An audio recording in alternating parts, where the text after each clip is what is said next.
Good evening, students. So today's topic is sulfur. ठीक है ना? Its allotropic form.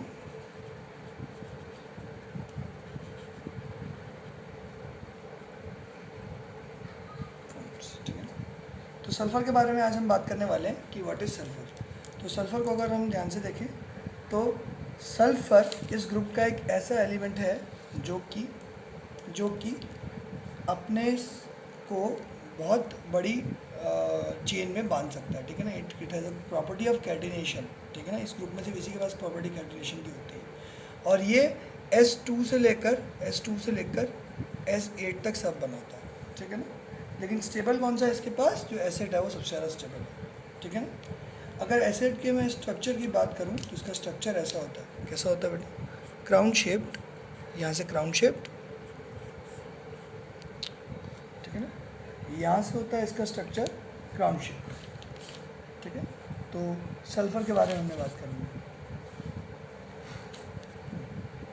तो ये क्राउन शेप प्यूकर्ड, इसको कहते हैं प्यूकर्ड. इस पार्ट को कहते हैं प्यूकर्ड, उसको कहते हैं क्राउन शेप. तो क्राउन शेप प्यूकर्ड स्ट्रक्चर होता है. जितने भी यहाँ पर पॉइंट्स बने हुए हैं वो क्या है? सब सल्फर है. This all are sulphur. 1 2 3 4 5 6 7 8 sulphurs. ठीक है ना. ये एंगल जो है ये दिख नहीं रहा है एंगल इतना, लेकिन ये एंगल कितना होता है? 107 डिग्री होता है. ये एंगल इसलिए नहीं दिख रहा है क्योंकि ये 3D में ऐसे है. ठीक है ना. ये ऐसे बना होगा. ठीक है ना. ये वाला अगर ऐसे दिख रहा है आपको तो ये वाला थोड़ा सा ऐसे ही होगा प्लेन में. तो इस प्लेन में जो यहाँ से एंगल है वो कितना है? सब जगह 107 एंगल है. और जो डिस्टेंस है इन दोनों के बीच में वो कितनी है? 204 पिकोमीटर की. सारी डिस्टेंस 204 पिकोमीटर की. डिस्टेंस बराबर होती है. और स्ट्रक्चर इसका ऐसा क्राउन शेप में होता है. और किस टाइप से होता है ये कैसा जैसा दिख रहा है आपको ऐसे नॉन प्लेनर स्ट्रक्चर होता है. ठीक है. तो ये हमारा सल्फर है. This is your sulphur acid.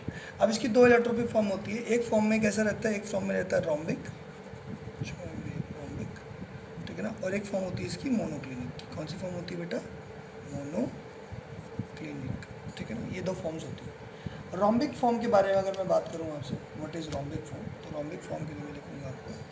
Rhombic form में हम आपको बताऊँगा कि रोम्बिक फॉर्म जो है वो कैसे बनती है. सबसे पहले इसके बारे में थोड़ा सा जानेंगे कि रोम्बिक फॉर्म कैसे बनती है. अगर आपका टेम्परेचर 369 से कम है, ठीक है ना, तो सल्फर रोम्बिक फॉर्म में होता है. इसका नाम क्या होता है बेटा? Alpha sulphur. क्या होता है इसका नाम? Alpha sulphur. तो alpha sulphur is rhombic sulphur when the temperature is below 369 kelvin. जब टेम्परेचर 369 केल्विन से कम होता है तो वो अल्फ़ा सल्फर यानी कि रोम्बिक सल्फर की फॉर्म में होता है. इसका प्रिपरेशन हम लोग करना होता है तो हम कैसे करते हैं? We will make a solution of CS2 and heat it and let it cool. ठीक है ना.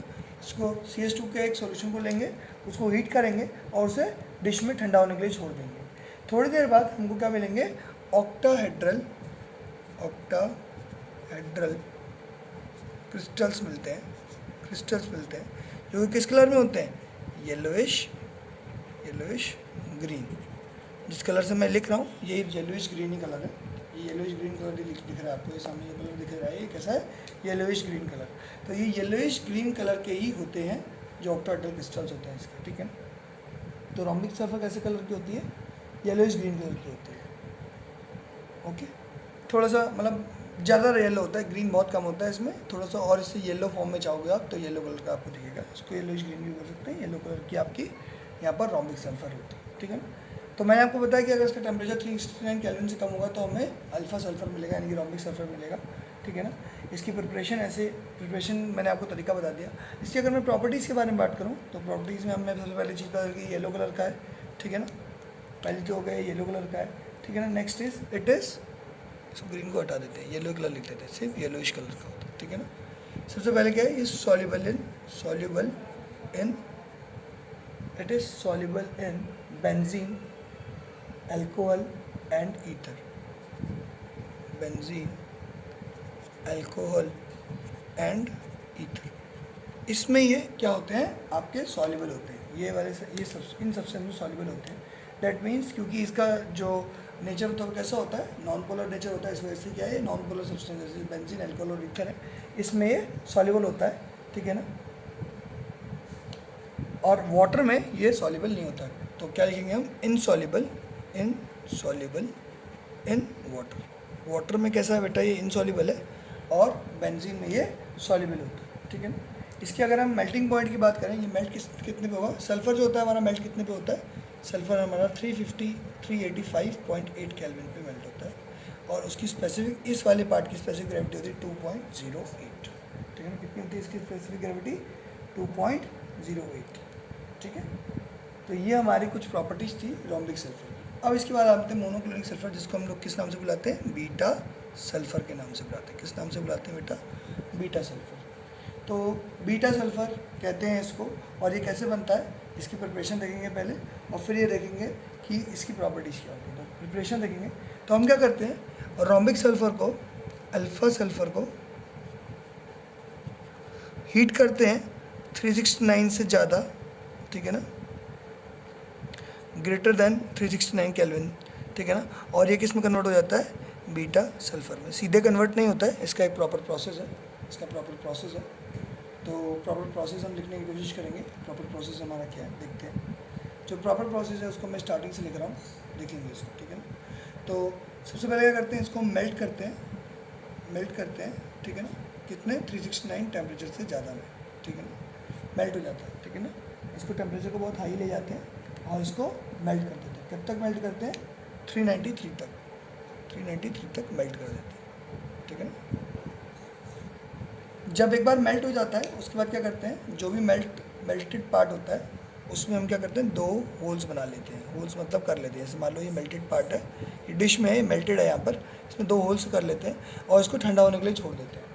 जैसे ही पहले ऊपर की क्रस्ट, फर्स्ट क्रस्ट जो होता है वो हमें मिलता है। दैट मीन्स स्टार्टिंग में जब ये ठंडा होगा तो उसमें पहली लेयर जमना शुरू होगी, फिर अंदर की लेयर जमेगी। अभी अंदर लिक्विड है, ऊपर क्रस्ट जम गया है, तो उस समय पे इन होल्स को खोल देते हैं और वी विल अलाउ कि ये सारा का सारा जो मेल्टेड है वो दूसरी डिश में इकट्ठा हो जाए, ठीक है ना। फिर दूसरी डिश में फिर से होल कर देते हैं, जब जमने के बाद फिर से ऐसे इकट्ठा होता रहता है, इसको बाद में वापस घुमा के ऊपर डाल देते हैं, ऐसे करते रहते हैं। तो इस प्रोसेस को करने से क्या होता है, जब सारा मेल्टेड निकल जाता है, जो क्रस्ट बचता है वो क्रस्ट को खोलने पे हमको क्या मिलते हैं, वाइट यानी कलरलेस क्रिस्टल्स मिलते हैं, क्रिस्टल्स मिलते हैं।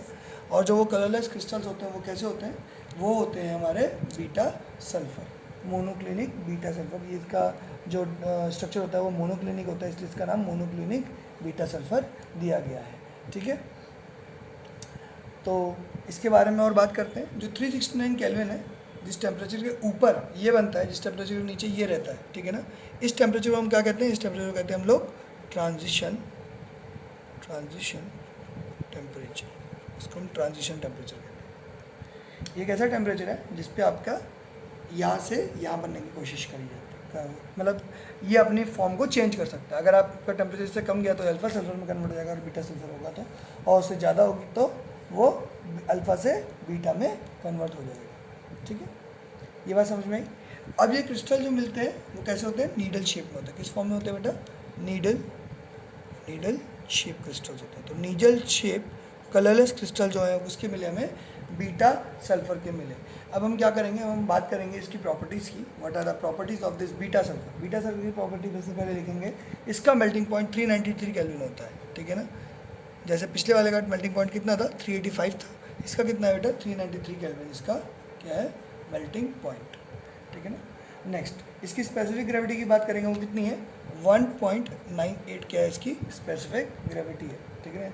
And this is also insoluble in water. क्यों, क्योंकि हमें पता है कि जो सल्फ़र है, ये है तो सल्फ़र ही ना, जिसमें कैटिनेशन की प्रॉपर्टी थी, और ये नॉन पोलर था, और ये नॉन पोलर सब्सटेंस था, तो इसकी वजह से क्या होगा, ये इनसॉल्युबल रहेगा हमारा वाटर में। It is insoluble in water, ठीक है ना। तो ट्रांजिशन टेम्परेचर के बारे में हमने बात कर लिया इसके वाटर का। अब इसके स्ट्रक्चर के बारे में बात कर लेते हैं। स्ट्रक्चर हमारा भाई क्राउन शेप स्ट्रक्चर होता है, ठीक है ना। अगर मैं S6 का स्ट्रक्चर बताऊँ तो S6 का स्ट्रक्चर ऐसे कैसा होता है आपका, चेयर टाइप होता है। चेयर बनी हुई है एक तरह से, ऐसा लगेगा ऐसे चेयर बनी हुई है, ठीक है ना। यहाँ पर ये एंगल कितने हैं, सारे के सारे एंगल कितने हैं, 102.2 है, और जो लेंथ है इसकी वो कितनी है, 205.7 पिकोमीटर लेंथ, ठीक है ना।